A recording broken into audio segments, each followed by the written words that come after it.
Welcome to Old Hollywood, the Marlene Dietrich edition.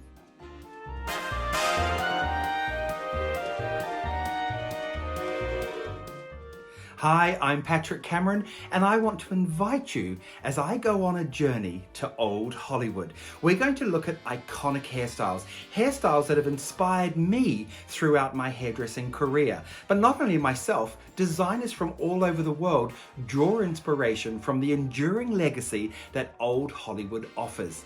You know, from those beautiful looks of Marilyn Monroe to Elizabeth Taylor to the sultry feeling of Veronica Lake. There are so many iconic looks. So join me now as we put this collection of hairstyles together, my interpretation on how to help you create these iconic looks. Marlene Dietrich. Her career spanned from the 1920s to the 1980s. Dietrich successfully traded on her glamorous persona and exotic looks.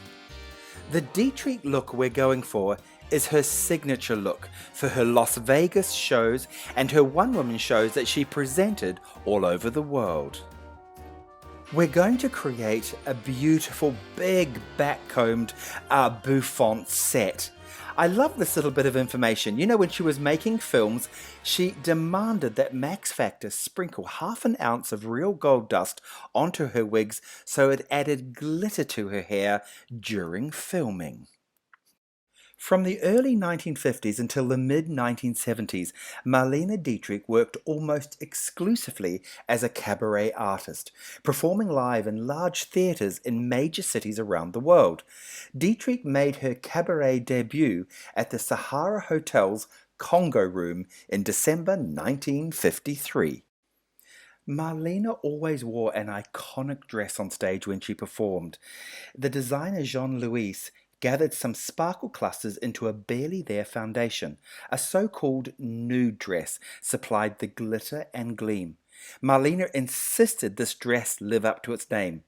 The only thing underneath this $8,000 review costume, she said, was a garter belt to hold up her stockings. As you can see, I've put backcombing right throughout the whole hairstyle. I always backcomb from roots to mid-lengths, and I try and leave the ends backcomb free so that I can shape them and mold the ends. If you backcomb all the way out, so often you've got to fight the backcombing. Whereas if you do it the way I do, section by section, leaving the ends free, you can do anything with the hair. Marlene Dietrich was the queen of illusion. She used body sculpting undergarments, non-surgical facelifts, so she would have tape to the side of her face and she'd pull the tape right up over her head and then she'd have her wigs put on. She used expert makeup artists. Now all of this combined with careful stage lighting helped to preserve Dietrich's glamorous image as she grew older. Dietrich continued a busy performing schedule until September 1975.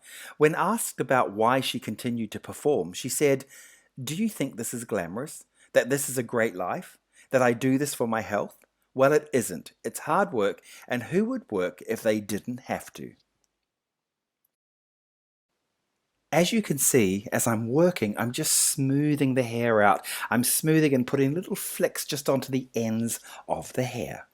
One of the things I like about Marlene Dietrich most is she danced to her own tune. In 1930, in a film called Morocco, a tuxedo-clad Dietrich, in the role of Amy Jolly, gave cinema one of its first on-screen lesbian kisses, securing her status as an LGBTQ+ icon. These are some of my favorite Marlene Dietrich quotes. "Glamour is what I sell. It's my stock and trade. I dress for the image, not for myself, not for the public, not for fashion, and not for men. Darling, the legs aren't so beautiful. I just know what to do with them. I'm at heart a gentleman." I'm now coming to the end of this beautiful set. This is my homage, this is my interpretation of Marlene Dietrich's signature look in Vegas. I love this, a smoothed out top and flicked up sides with that beautiful wave just cutting back in beside the eye.